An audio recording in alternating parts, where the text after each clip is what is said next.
you know. Where did you buy it? Okay. Ladies and gentlemen, a very warm welcome to this very special meeting. We have a public speech under the title, "The Chance for Peace in Yemen," and it will be delivered by our distinguished guest, Your Excellency for today, Dr. Ahmed bin Mubarak, Minister of Foreign and Expatriates Affairs of Yemen. I come back to introducing the speech later. Just a short introduction to welcome you all, because this is literally a warm welcome in a hybrid format, and a hybrid format at different levels. We are here in one of the lovely rooms of the Clingendael Institute, having at around 10 guests in person here present with us.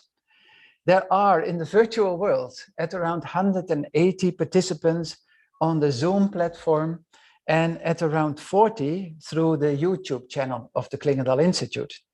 So it is literally a hybrid meeting in a very modern, technology-driven format. I have my colleagues with me, Inge Kaar-Sijpenstein and Joris Knikkink, for the technical support of today. And my colleague Hans Wurtze is sitting behind the laptop. Hans is the fellow and training expert at the Clingendael Academy. He's the expert on the MENA region. And Hans will take care today of the questions we get through the Zoom platform and to communicate directly with our guest on Zoom. I would like to especially welcome Ambassador Sahar Khan. Welcome here, Ambassador of Yemen in The Hague. A very warm welcome. I think this must be already your 20th time, I think, in this room. 21st time to be with us. Ambassador Abdullah Belouki, the Ambassador of Morocco, being the Dean of the group of ambassadors from the Arab region. And I understand, and now I'm talking to the virtual world, that also a familiar face to us, because the Netherlands ambassador, Peter Dirk Hof, is also an alumni of the Clingendael Academy in the training for the young Dutch diplomats many, many years ago. And Peter is also with us through the Zoom platform. Ladies and gentlemen, it's well known that the Clingendael Institute actually has two branches, two layers of activities to conduct research, to publicize, to have papers, policy papers, advising, have public events. And part of the research is also driven to the challenges faced in the MENA region, in the Arab Peninsula, and into Yemen. And we have today also a representative, Jos Meester, in our midst from the research department. Next to that, to research, we have the Clingendael Academy. And the Clingendael Academy is quite known because of its diplomatic training as a diplomatic academy, training foreign diplomats, Dutch diplomats. And part of our cooperation with Yemen already started in 2002. So next year we have our 20 years of anniversary, training the first diplomats from Yemen in our institute. The Clingendael Academy is doing more on Yemen. We are also training humanitarian organizations in 2017 on humanitarian negotiating skills. And then you must envision negotiating with donor community, with access, with network negotiatings.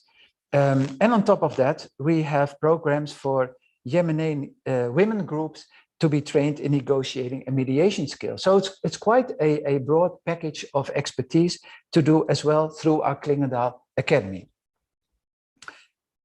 Ladies and gentlemen, Yemen is facing huge challenges for bringing peace and stability to the country. At the same time, observed and watched by the international community and the media, observing and assessing the avenues for potential mediation, negotiating, and reconciliation. And we could already have in our pre-talk a little bit referring back to the process started in 2012.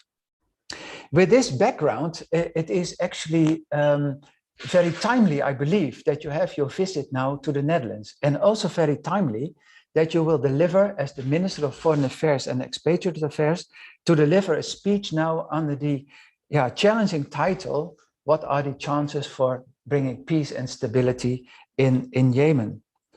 The minister will refer to the present situation. You will present your views on how to bring it steps further. You will include also an exploration of the current political, economical, and security priorities. And we are very much looking forward how you see the progress which could be made in the peace and reconciliation process. Therefore, I'm now going to introduce you. The minister will have a speech of at around 15 to 20 minutes, after which we have at around 35 to 40 minutes for a Q&A and for having a debate with you about your speech and any questions the audience would like to raise. Mr. bin Mubarak pursued initially an academic career, holding a PhD in business administration from the University of Baghdad, and initiating also a lot of academic cooperation between the Netherlands and Yemen, for example, through the Maastricht University. Since 2012, Mr. bin Mubarak played an important role in the Yemen peace and transitional process, participating in most of the UN peace talks, and you are also the governmental advisor to the negotiating. On December 18, 2020, Dr. bin Mubarak became and was appointed to be the Minister for Foreign Affairs and Expatriate Affairs. So it will be the pleasure now for me to give you the floor, and I wish you good luck in the speech. Thank you.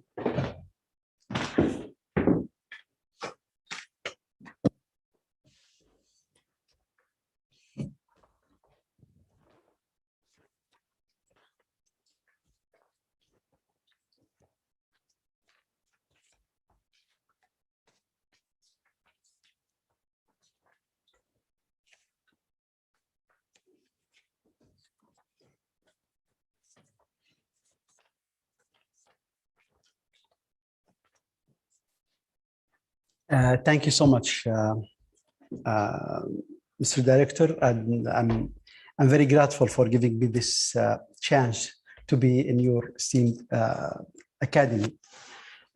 At the outset of this lecture, I would like also to welcome all the distinguished guests, ambassadors, the audience, I mean, in person or virtually.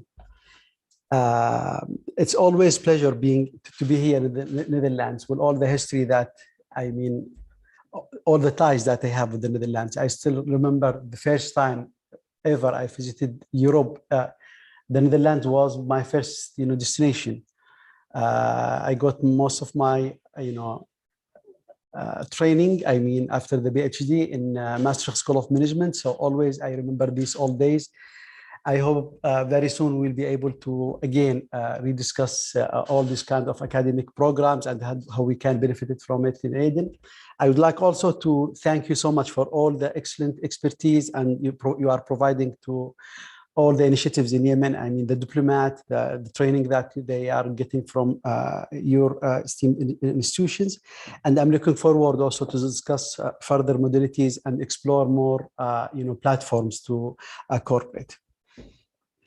Talking about peace in Yemen, I mean, it's really challenging. Everyone asking me, first questions, how you see the situation and how we can move forward. So everyone is looking to the future.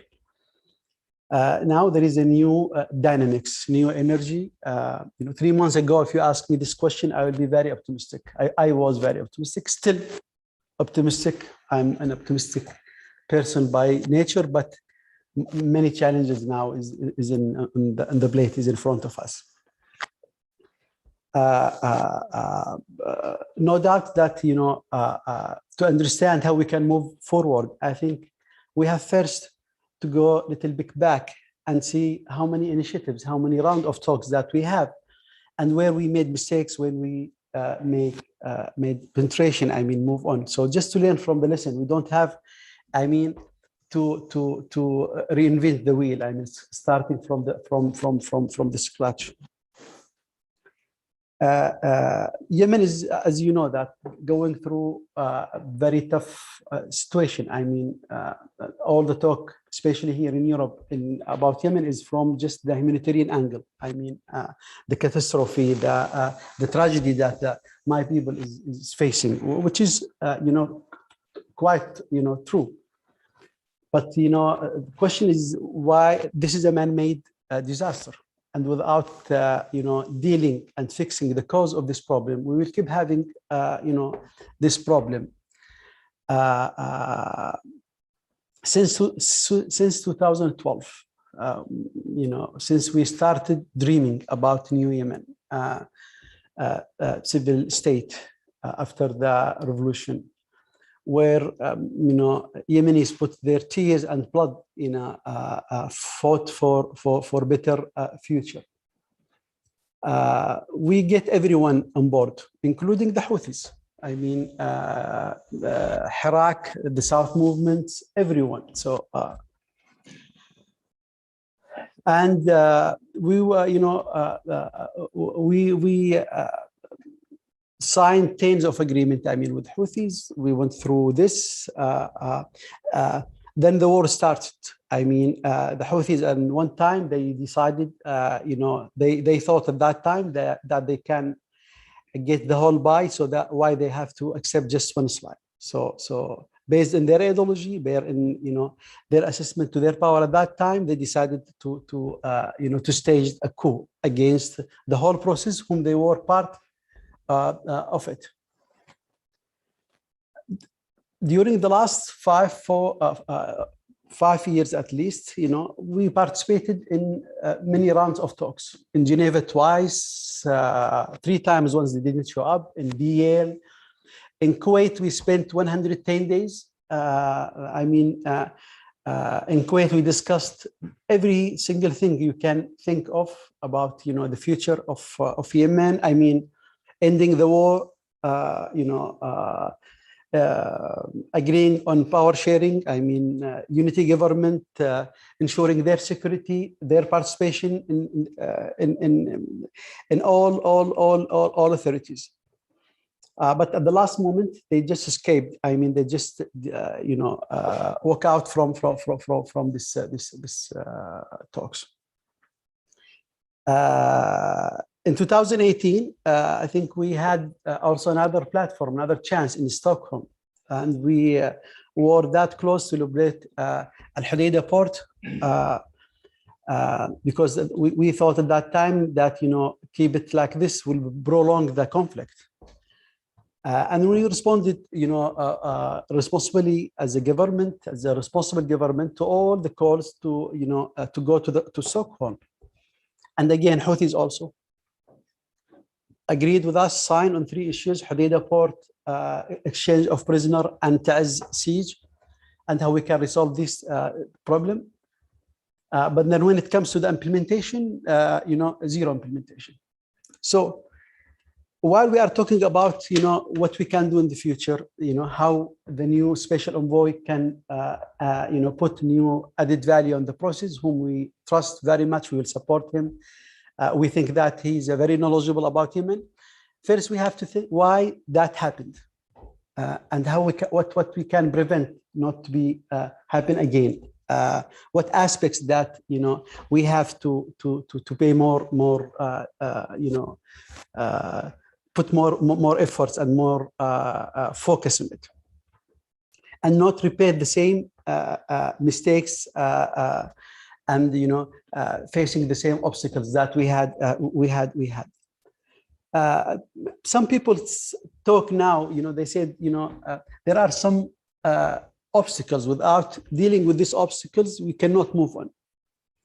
The Security Council Resolution 2216. This is one of the obstacles, and without getting a new resolution, I think the special envoy, the international community, they cannot take forward this step. And for me, the answer is very simple. In Kuwait, the Security Council 2216, it was there, and never it wasn't at all obstacle. We use it as a framework, and we discussed in details all the political, security, military issues. And no one at that time, and by the way, I feel that even if we go to any other round of talks, I think what have been agreed in Kuwait, it will be the main foundation, because it discussed and ensure the Houthis fair, just participation as other Yemenis. But never 2216 was obstacle, never hindering moving on. So I still see it as a foundation for any way forward for peace.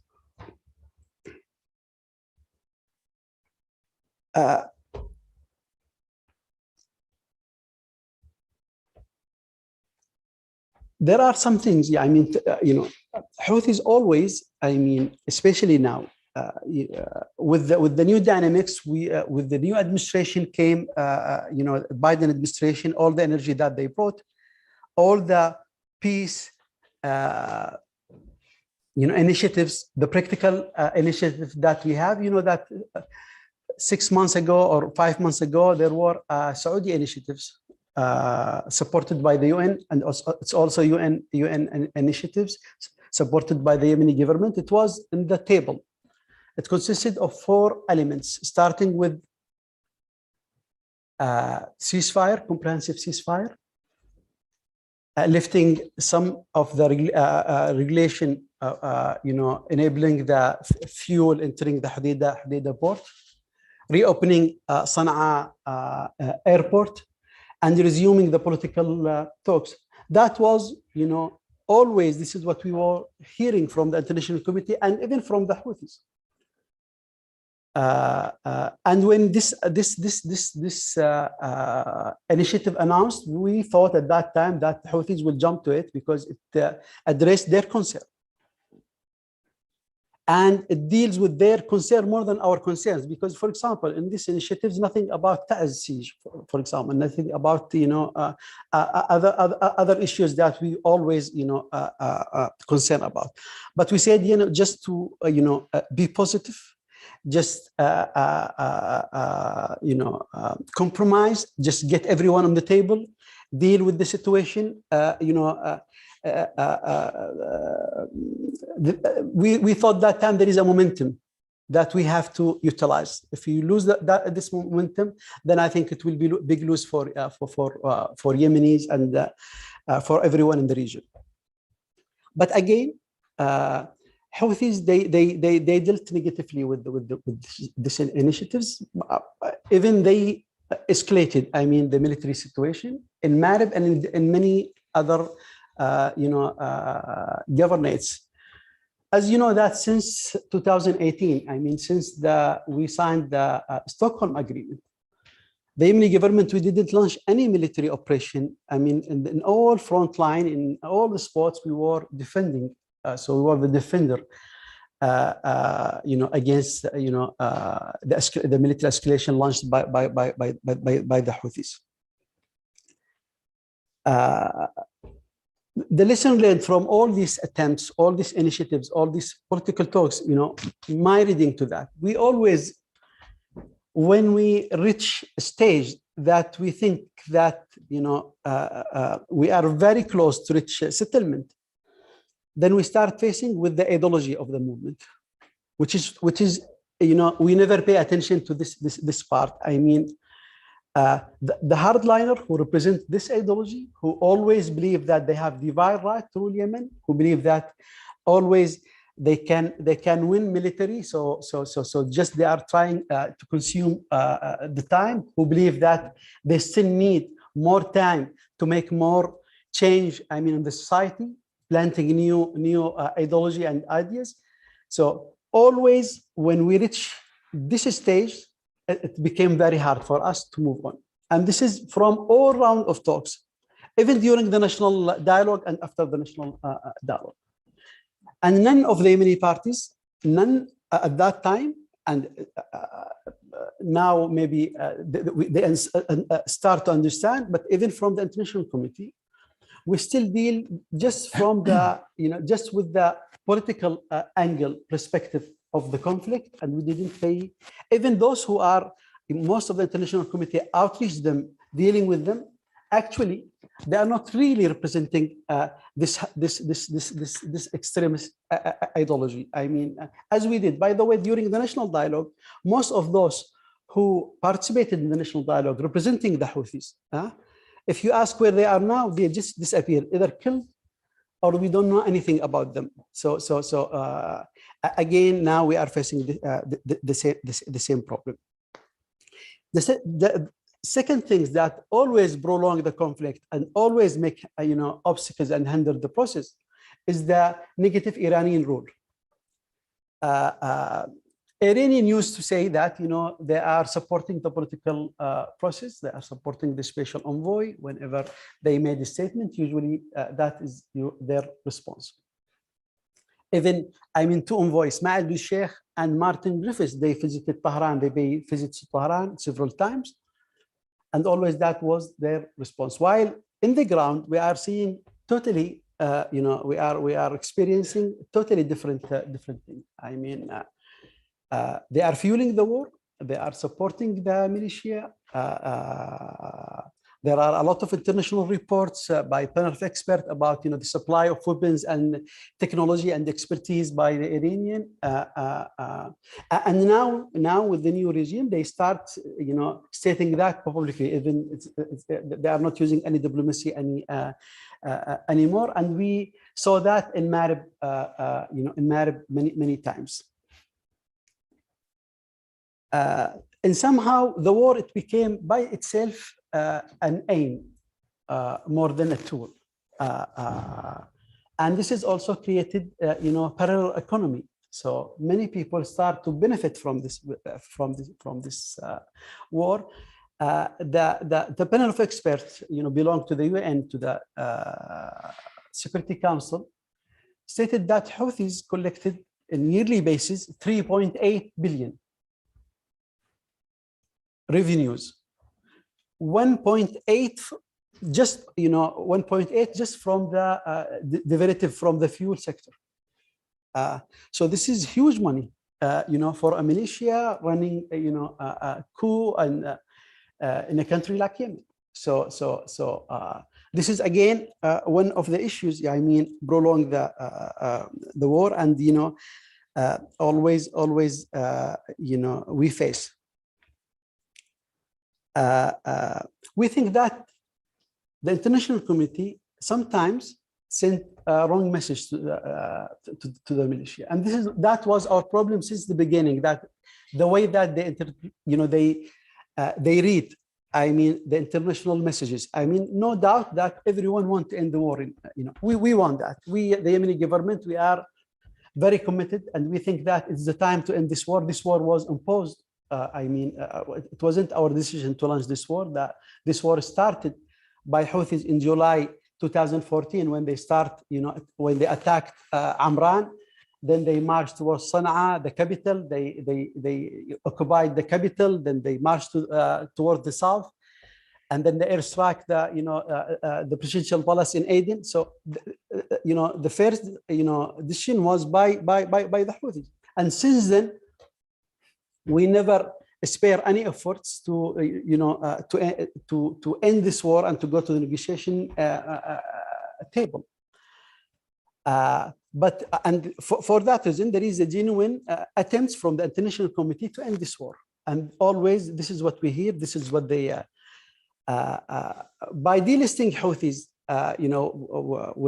When the new administration came, by all these calls for ending the war, Houthis thought that they are in a winning stage position. They start saying that we are making announcement. Marib is that close. They announced that next Eid, next month, we will celebrate in Marib. And whenever they blockade, I mean, the communication with the, for example, the special envoy with the international community, everyone go to them, try to tease them, try to satisfy them, and even all the statements try to be balanced. So talking about the Yemeni government, so not sending unified, clear, strong message, and use all the cards that we have, to pressure Houthis. And I think now, and just deal, I mean, with the situation in Yemen, just from the humanitarian, perspective. I think all these things, plus and other issues, I mean, for sure, I mean, in our side, I mean, not functioning before the Riyadh agreement from Aden, close to the people, that also, I mean, add to that, because most of the Yemeni people, they want to see good example. They want to see a functioning government serving them, representing their desire, their interest. So to compare between the state actor and the non-state actor. So this is one of the issues. Knowing that, I think, led us to how we can go forward. So by learning from all this lessons. And it is a difficult task, not for the special envoy, but it's for us. I mean, at the end, this is our issue. This is our case. The special envoy, the international community, I mean, they are mediating. They are trying to help. But I mean, we as Yemenis, we are the one who have to, take the responsibilities. I mean, make the compromises, to resolve this problem and to end the war. I think new dimension have to bring to the political scene.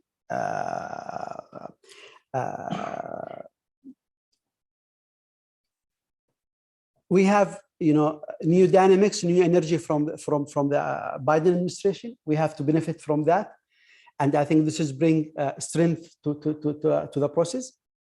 We have a new envoy. I mean, very knowledgeable about the case, and yet, I mean, he's not blackmailed by the Houthis. And from what I hear from him, from his statement, his communication with us, that he is willing to make real advancement. We have foundation for the resolution in Yemen. In Yemen, comparing to other countries, for example, in Syria, there is no roadmap. How we can move on? What will be the future? What's the in general, in basic, what is the structure of state? I mean, in Yemen we have that. We have the GCC initiatives, which guide us to complete the transitional period. So it's steps and procedure is there. We have the NDC outcomes, which in detail in hundreds and thousands of articles describe and the future of Yemen. I mean, there is an agreement about everything. It's maybe just the structure of state, number of region. This is something we need to revisit, and we have to agree on it. And at the end, the Yemeni people by referendum has to accept the new constitutions. We have now functioning government. After Riyadh agreement, yes, facing some difficulties, but the 2/3 of the ministers now, they are functioning inside Yemen, either from Aden or from Hadramaut. And I think supporting this government and enable this government to fully function from Aden, I think it's a way to strengthening all the parties, all those who are against the Iranian model, to sit on the table. So then you will have a stronger partner who can make a compromise and deal. So all these things, I think we have to think of it if we want to move forward. I think without paying attention to that, it will be difficult. One of the learned lesson from our previous experience during the national dialogue, that most of the Yemeni parties, most of the international community, they focus on the just political path. On it was very well designed. It was just about how we can reach the election. Everyone put his effort in this path, but no one pay attention to the real day-to-day work. I mean, the people life. I mean, the security, the services, all these issues. And every day we raise expectation about negotiation, talks, peace, while people on the ground, they are not, you know, noticing any real changes in their life. So economy is very important thing. So if we lose, it just keep talking about peace process initiatives, and we don't pay the same attention to the economy, the current economy. You know, I think this is, again, we will repeat the same mistake, and this will be the disaster. Politics kills just one citizen. But if the economy collapsed, that will affect millions of Yemenis. Then I think if any peace process, any platform will not matter anything.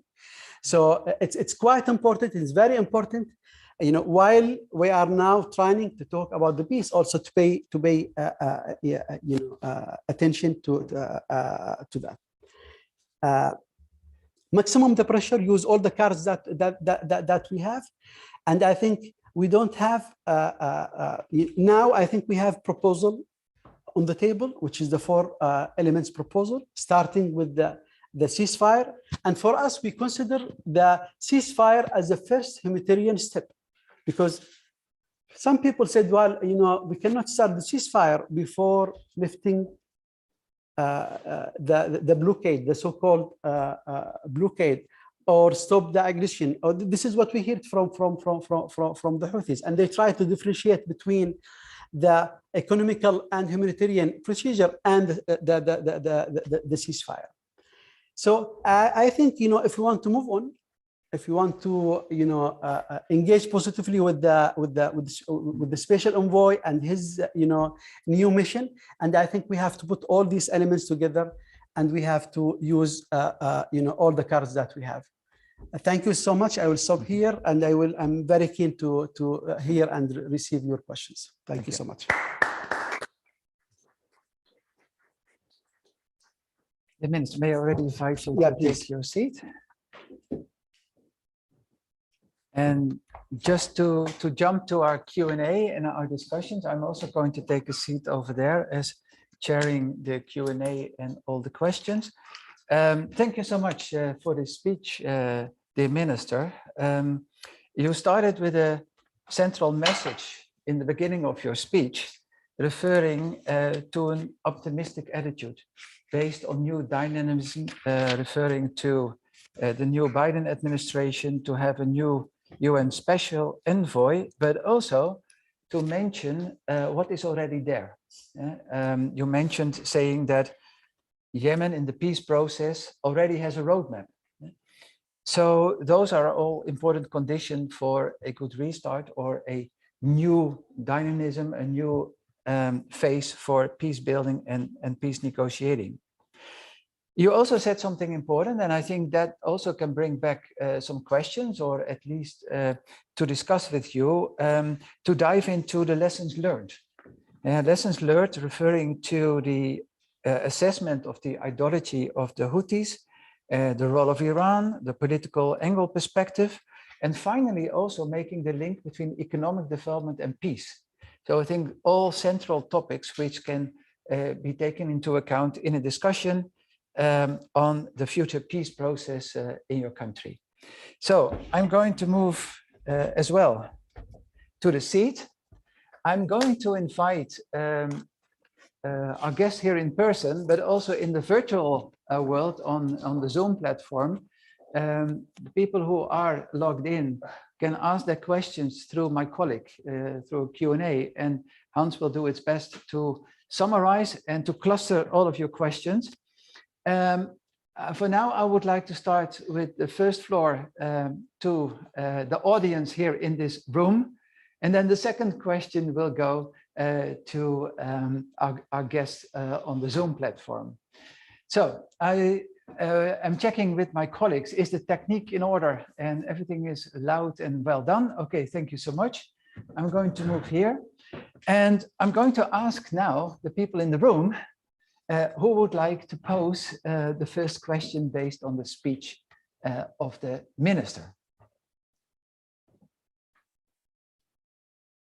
Yes, please.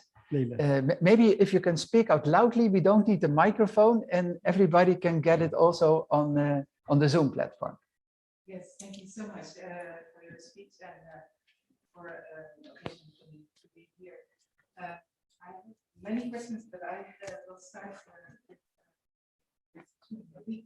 Could you also say who you are and who you represent? Yes, my name is Leila Al-Zwaidi. I am, well, I spent lots of time in Yemen doing my PhD fieldwork, but also in rule of law security center before issues for many years. I haven't been there for a long time, but I have been watching what has happened and still in touch with scholars.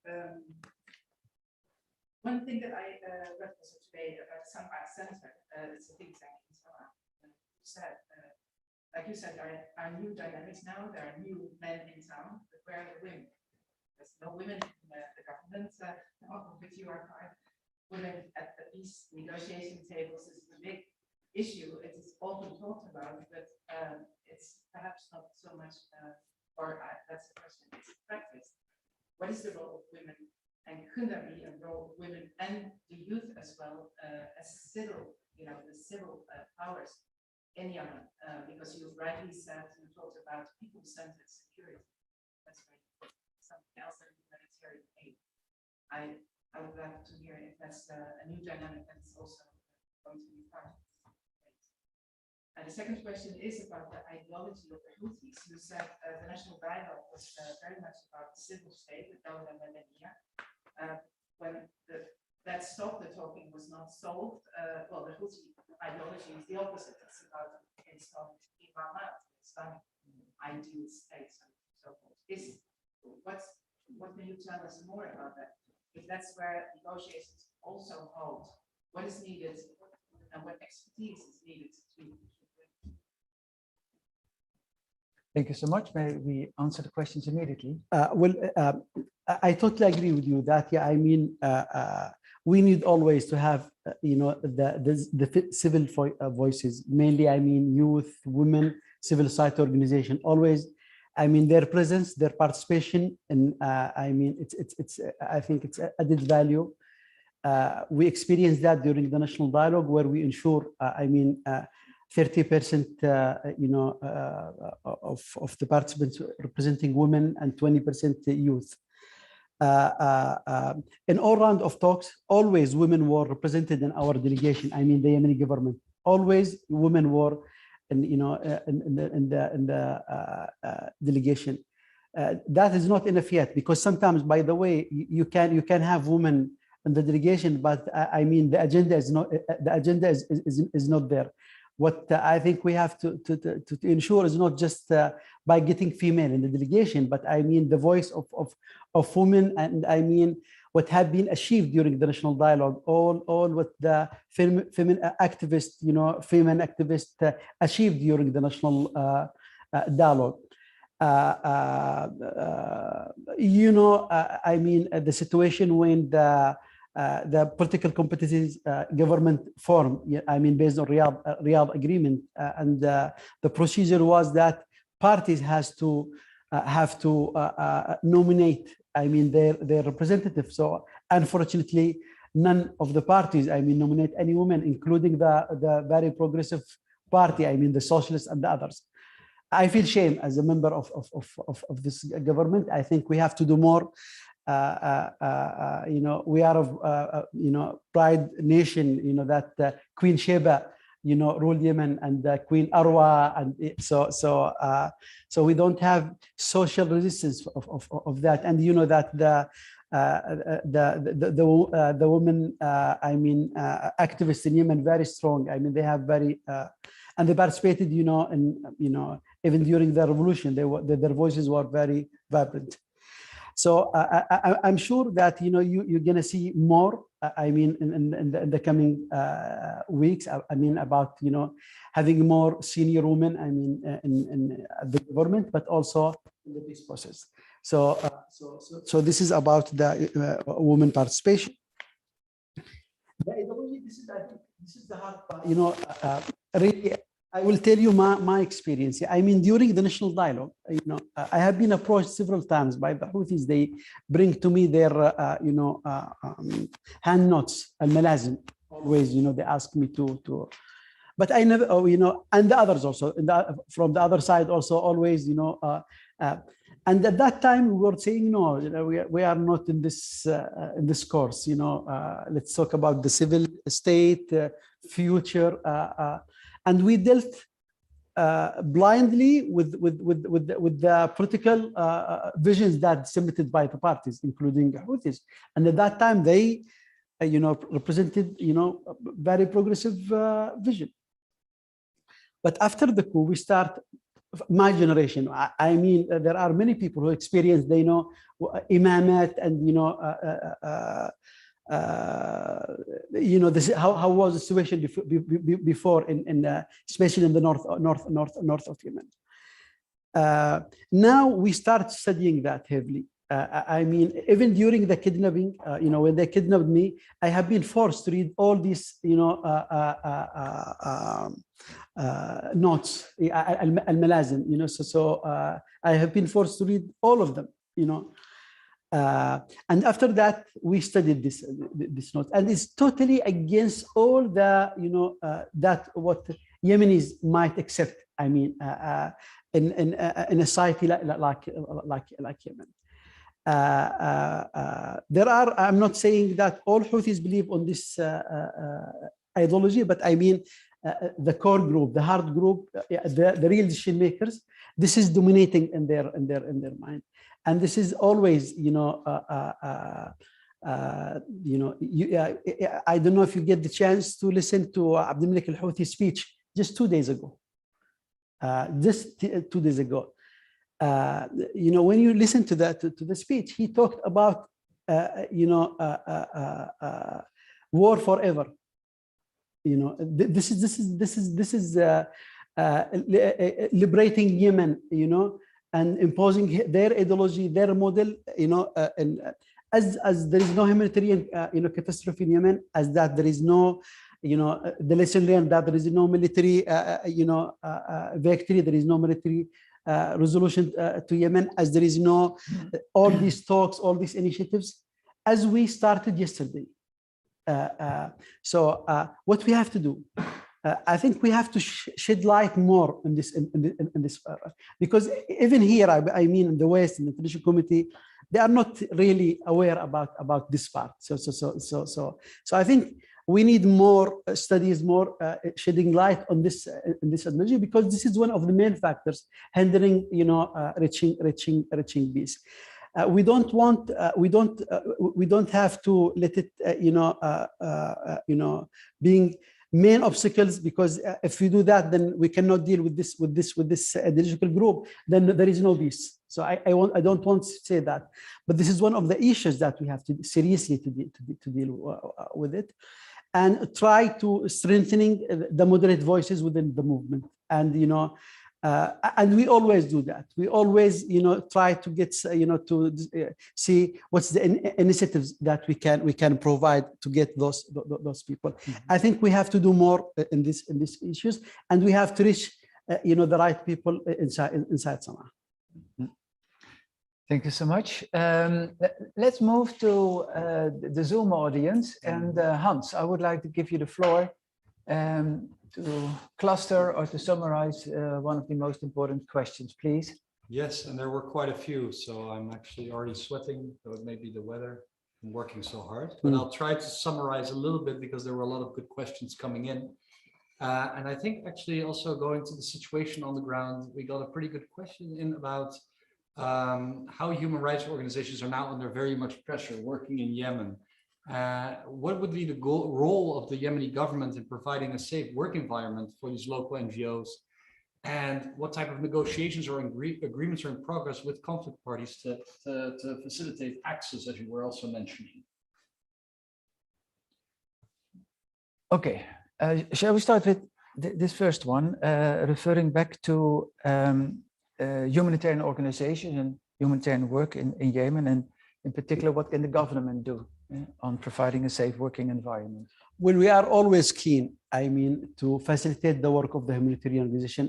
This morning, just I had, for example, meeting with all the INGOs, I mean, the Dutch INGOs here, and we discussed in details all the challenges that they are facing in Yemen, and how can we facilitate their work, and how we can already, I mean, our embassies, I mean, worldwide, they are trying to do their best, but I think also, we agreed that we will have an operation room at the Ministry of Foreign Affairs, coordinating between, the INGOs with the other ministries. Our plan was day one after this government, I mean, form, to have just one window stop. So where the organization have to deal logistically and just with one window. Unfortunately, because of the challenges that we faced in Aden, that little bit postponed this implementing this proposal. But yes, still, we do appreciate very much all the genuine and honest, great work that helped the Yemenis by all the international, especially the humanitarian organization in Yemen.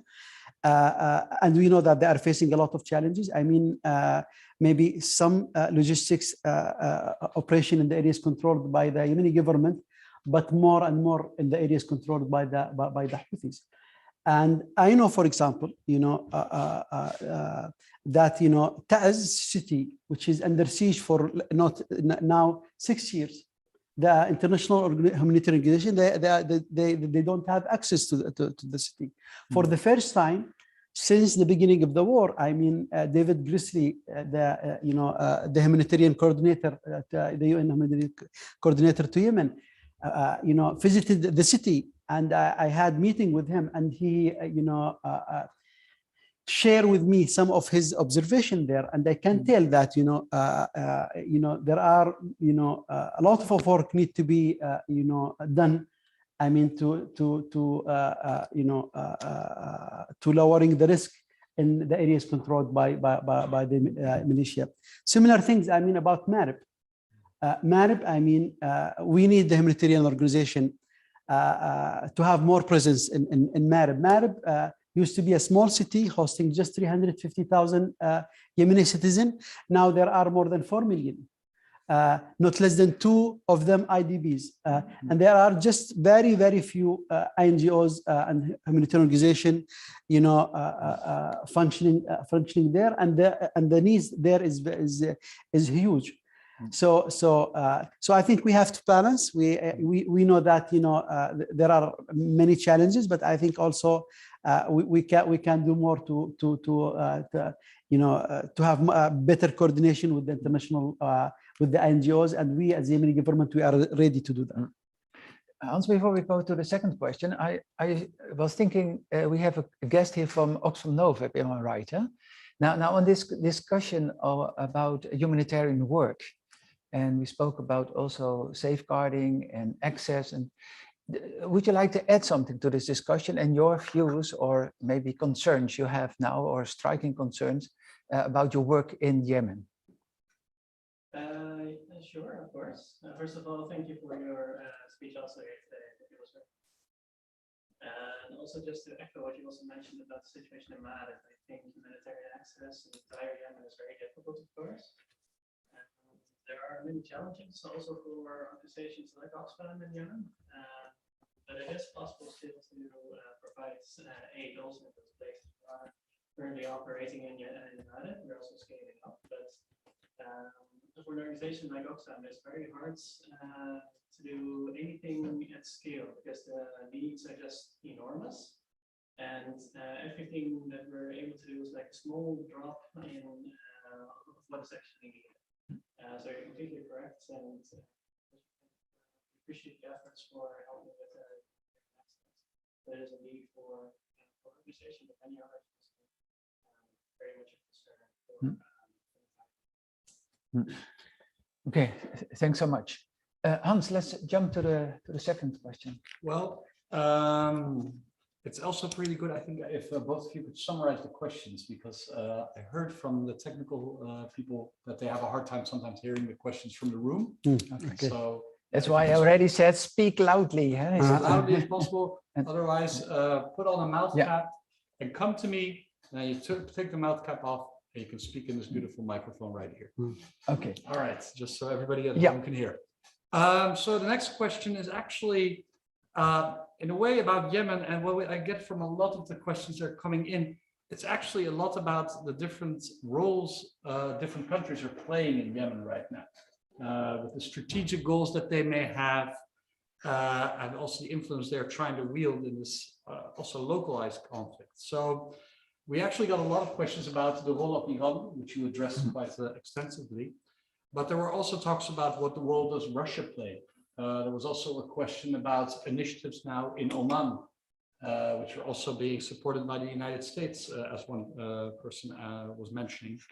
And also related indeed to economic development in the One Belt, One Road of China, the role that China now has, and if the US is competing in a way with the strategic location of Yemen there, and the US and China are competing there. So more at that level. Yemen as a playfield, or that's a terrible phrase, but as a field where now other countries are waging their competitions. And if you could maybe address, well, I hope all of them. I will start, maybe I have to elaborate more on the, the negative role of Iran in Yemen. And people say sometimes that, this rule increased because of the, the Saudi also intervention in Yemen in March 2015, as this rule started, during the war. And just I want to remind you, for us, Houthi, Iran invested in Houthis long time ago. I mean, ideologically, but also military. In 2012, while we were still in the dialogue, everyone was just talking about peace, and the Iranian at that time, they were, equipping the Houthis. They equipped Houthis with weapons, and there is the case of Jihan 1, Jihan 2, and this is, you will find it in the UN, documentation, well documented by the UN. The US Navy at that time, they caught 2 big ships full with the heavy weapons from Iran to the Houthis, and that was 2012. Just to give you an indication, this is not something new, and the Iranian, this is even before the war, and this is according to the UN. Now our concern more is with the Raisi regime, with the new regime. I mean, before we were dealing, the international community was dealing. We know that the Revolutionary Guard is the authority who managing the file in Yemen, but they were back office. The front office was the ministries, the government. Now we have a case where the back and the front office is the same. I mean, you have Revolutionary Guard, representing the government, and I think this will make it even worse. This is, I don't know how we can predict the Iranian role more negative. This is one of the dimensions. Our strategy is to keep the the B5 the Security Council unified, having one voice towards Yemen. I mean, the United States, the British, Russian, China, all of them. In Yemen, our message to them, please, we cannot afford any conflict, and competition in Yemen by those big B5. So we are, what we are seeing now, that all of them, they are supporting the, through the Security Council, supporting the peace efforts. We didn't see yet, any conflict, among or different policies, and we will do so. Oman for sure play, positive role. I was in Muscat. I visited Muscat. There is no Omani initiatives. Omani try to use all the leverage that they have on Houthis, and also their good communication with the Iranian to play a certain role to convince Houthis, I mean, to come to the table, to accept the proposal, to discuss if they, any guarantees that they think that they need to discuss, just to make sure that we are serious about the ceasefire. I mean, this is not tactic. I mean, no, and our also the Arab coalition led by our Saudi brothers.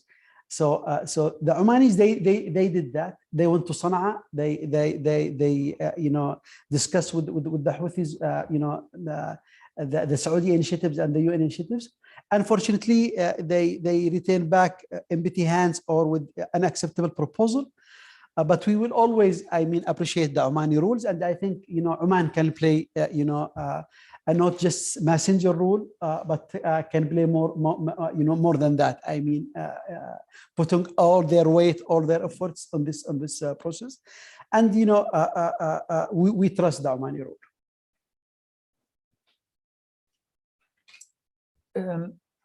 Do you expect for the next month that the dynamism among all the foreign countries involved in Yemen, that it will change?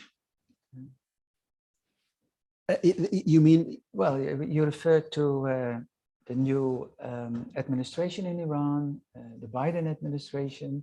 You referred to Oman maybe playing a more involved role, Saudis, and we have many more. Do you believe that the next month we will see a different interplay among them in the Yemeni situation? Well, I think now everyone is waiting for the new envoy, and everyone, I think what I hear it from most of the countries that they don't want to start from the scratch. So everyone was that we have practical proposal. Let's put all the pressure. Let's work together. Let's make more pressure just to move on. So this is the message that we received from. I mean, we have new dynamics, which is the new Iranian regime. I mean, the first message that they sent it to us and to the international world, that the first foreign delegation Raisi met was the Houthis. So the first briefing made by the foreign ministers, that they said that they're going to support the resistance movement in the region. So all this is messages. I think I mean we receive it well, and we know that this will fuel the war. It will not, but our message always was that there is a lot of talks about the negative role of Iran, and we know that Iran has more interest, I mean, and involvement in Syria, for example. The situation in Iraq is totally different. So I think Yemen, it might be a good example for the Iranian regime, if they want to prove that they change their behavior, they want to cooperate with the region, the international, especially with what is going now in Afghanistan and in other countries. I think Yemen, it might be a good example. So we are encouraging all our friends. I was in Russia also. I delivered this message. So I think we want to get all those. I mean, supporting this approach. Thank you so much. Shall we move to another question from the platform, or Mr. Ambassador, shall we go first to the virtual world and then we jump back to you? Hans, do you have another, maybe a question which has been asked more often? Definitely.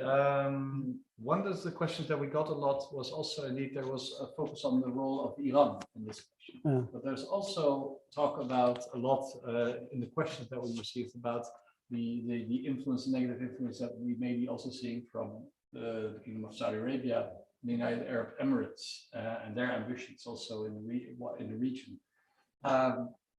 Would you comment on that? Well, I think we are, since we signed, since we agreed on Stockholm Agreement, as I earlier mentioned, you cannot identify a single, military campaign in any, of the front line launched by the Yemeni government or the Saudis, for example. All our operation is defending the cities, mainly in Marib. Even there is no real airstrikes as used to be before 2018, for example, from the Arab coalition or from the Saudis, while we still, hearing the same accusation about the negative role of the Arab coalition. At the same time, no one is talking, for example, about the number of kits sent by Houthis to the front line. I have here statistics, statistics about around 2,000 Yemeni child soldiers sent to the front line, killed just in Marib from earlier 20 up to now. And this is not this is from the media outlet of the Houthis, because proudly they publish their pictures as the martyrs, and so this is this is the issues that we are facing now in Yemen, and we are not hearing a lot about this kind of violation more, which most of the Yemenis now. You have the ballistic missiles attacking the IDPs and the refugees camps in Marib, in Hajjah. You have burning hundreds of Ethiopian refugees in detainee centers in Sana'a. So I think we proved since 2018, at least. I can prove even before, but let's just talk about the last 3 years, that there is a genuine, serious attempt to end this war, to deal with positively with all the political, the international initiatives to end the war, increase the donation to the humanitarian operation in Yemen by those countries mentioned country. But again, war by all means ugly. So always you will have this kind of side effects. So we are not accepting that, but it happened, and everyone intentionally do that. It has to be, he has to be accountable for that. Ambassador Luki, may I give you the floor? You're quite close to the microphone, so I think that won't be any problem. Please. Thank you very much. I think Ambassador wants to talk about Safar. Yeah. Here we go. Thank you very much. It's inspiring, of course, questions. And first of all, I would like to know what is the acceptable and unacceptable proposals for the Yemeni government, and what are the negotiable proposals to solve the crisis. And Safar, of course, is something that should attract attention, because it will have tremendous consequences on the region, not only on Yemen, on the region. And the consequences will cost a lot in terms of money, in terms of time to control the situation. So I hope that the international community will be aware and take action on this. It's not in the interest of Yemen only, but of the entire region, with the ramification, etc. So this is my 2 questions. Thank you very much. Well, we have 2 issues. We have, one is ending the war, restore the state. This is big issues. This is immediate things, challenging thing. But also we have the second thing, which is agreeing on the future of Yemen, structure of the state, the new constitutions, how we can live together, ensure the power and wealth sharing, modalities, all these issues. So we have 2 phases.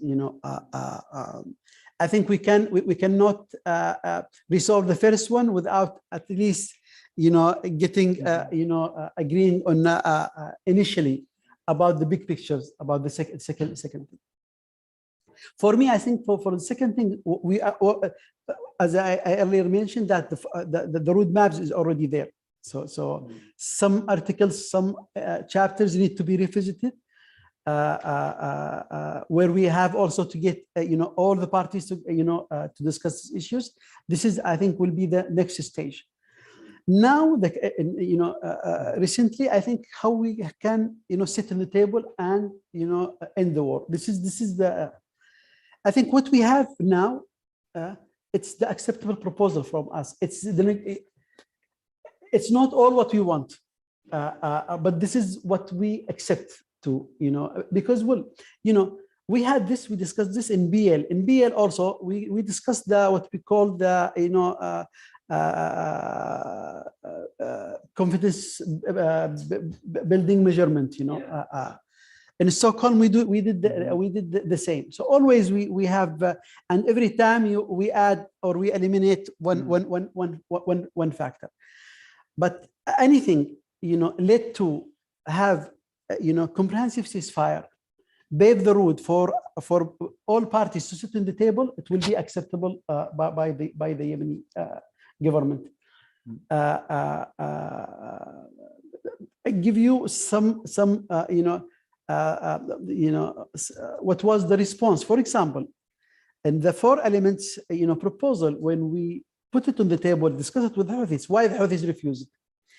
Because they said, no, we will not discuss the ceasefire, because ceasefire is not humanitarian step. First, you have to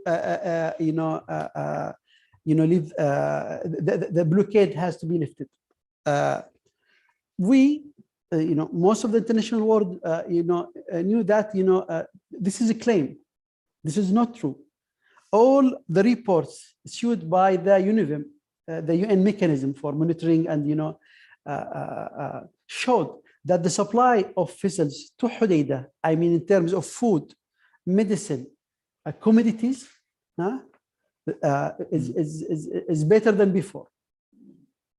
There is no real, there is problem, there is tragedy. People are starving. Why? Not because there is no supply, because there is blockade. Because people for years they are not paid, so there is no salary. There is no purchasing power. People they cannot get the food. There is looting in the international aid, and this is not what I'm saying or I said, but this is what David Beasley said in his report, the director of the Woodford program. So there are many causes, many issues caused that. Regarding the ceasefire, what Houthi said, well, let's first do, I mean, the blockade and, the Sana'a port, then we will discuss the ceasefire. And ceasefire for them, they differentiate between the land operation, I mean, the military operation, and the airstrike.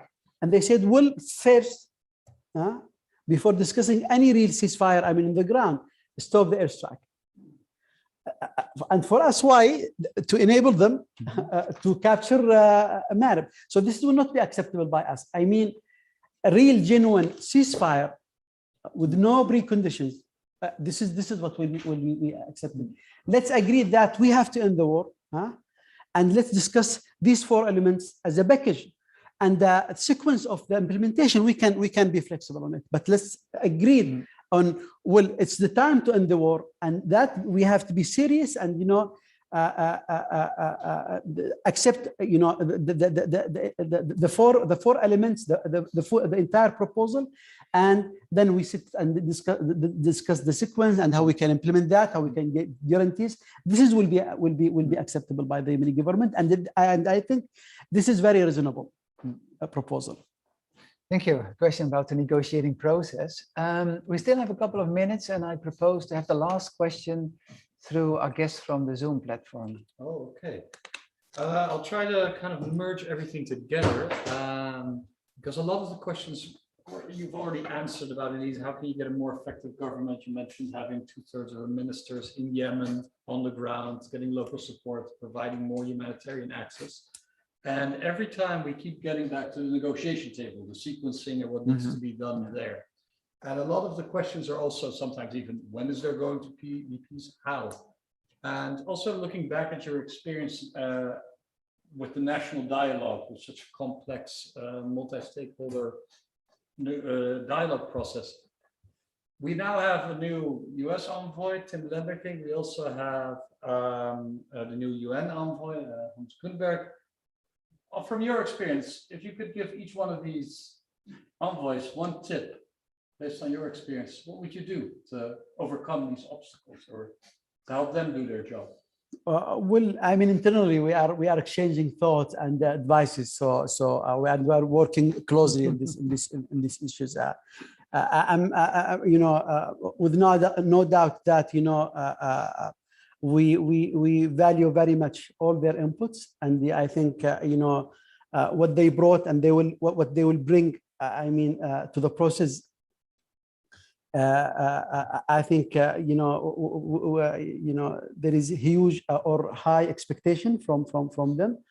We always need the weight of the new administration, the United States administration. Put Yemen in their radar as one of the top priority. I think this means a lot. This is sending and signaling to the international world that positive message, and we want to keep this. Mm-hmm.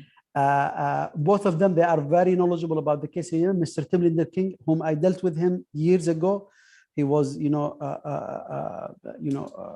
at the State Department, so he knows the file very well. And I think up to now, all his statement, all his analysis about the case in Yemen, I think it was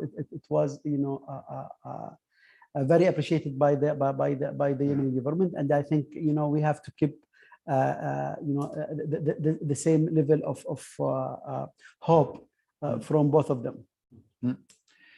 These are very dramatic. No, I would like to finish, but these are very crucial questions, which is on the top of our mind. I assume also in the virtual world and here in person. But let me conclude by just asking, in your most ideal way of thinking, and we have, of course, substance on the negotiating table. But if you look to the process of negotiating, what in the most ideal, according to you, would be in the future or in the next weeks or months, would be for you to see peoples returning to the negotiating table? And what would be the next step to bring them to the negotiating table and that you can deepen out the peace negotiations? That I think always we have to, I mentioned how we have to, that we have to learn from our, previous lesson.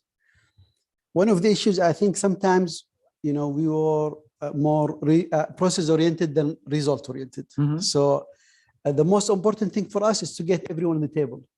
Mm-hmm. So after that, and we had that several times. Mm-hmm. So I think we have to work more on the expected results, mm-hmm. guarantees of implementation, mm-hmm. Getting the right people and not rush. Sometimes it's an open white page and everyone is in rush just to write anything on it, and sometimes, with all the appreciation for Stockholm, for example, agreement with the hope, the high expectation, and we valued that. But look now, 3 years after Stockholm, the situation in Hadida is much worse. What we did is we just prolonged the conflict. Mm-hmm. So I think this is one of the things I will think. About it.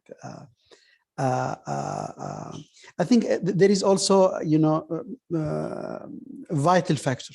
I think if you want to send the right message and if you want to, enforce Houthis to come, I don't know if the enforce is the right word, but I mean to get them, invite them to the table.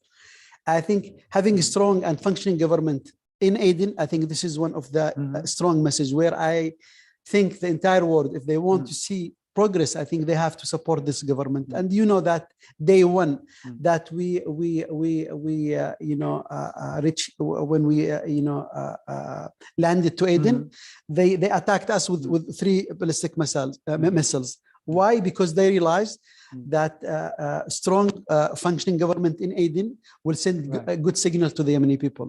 So if you want also to move on and also to send to do some practical move to get all the parties together, I think unifying all the parties, I mean all those who are against the Iranian agenda in our region, I think they have to be unified for the citizen, supporting the current Yemeni government, not just politically, but also, I mean, enable them to do some economical reform. It's very crucial to the process.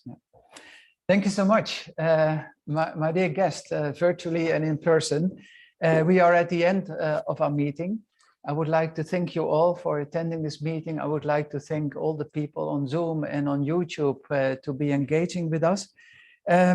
We could discuss everything actually we wanted, got into the Q&A through the chat function and here in the room. I still take with me that you were quite open about the obstacles facing the progress of bringing peace in Yemen. We could talk about the humanitarian factor, which here in Holland, in the government, but also with the humanitarian and the NGOs here in the Netherlands is a very important topic. And as well that I like it at the end of our questions and talks, we literally could go and dive into your mind about the negotiating process and how we can concretely foresee how we can bring that any further. So for that, I do thank you so much. We all wish you a lot of strength in this very difficult situation. And based on the first question, and the first question came from the guest here, you made a promise to work on a policy to include more women into the peace process and in peace delegation. So we take that also with us of this discussion. And we thank you so much for that as well. So good luck. Thank you so much. And, it was my pleasure and honor to be with you. And I'm very happy that you were with us here in this Clingendael building where we literally trained quite a lot of your diplomats so far. So thank you as well. Thank you all. Thank you.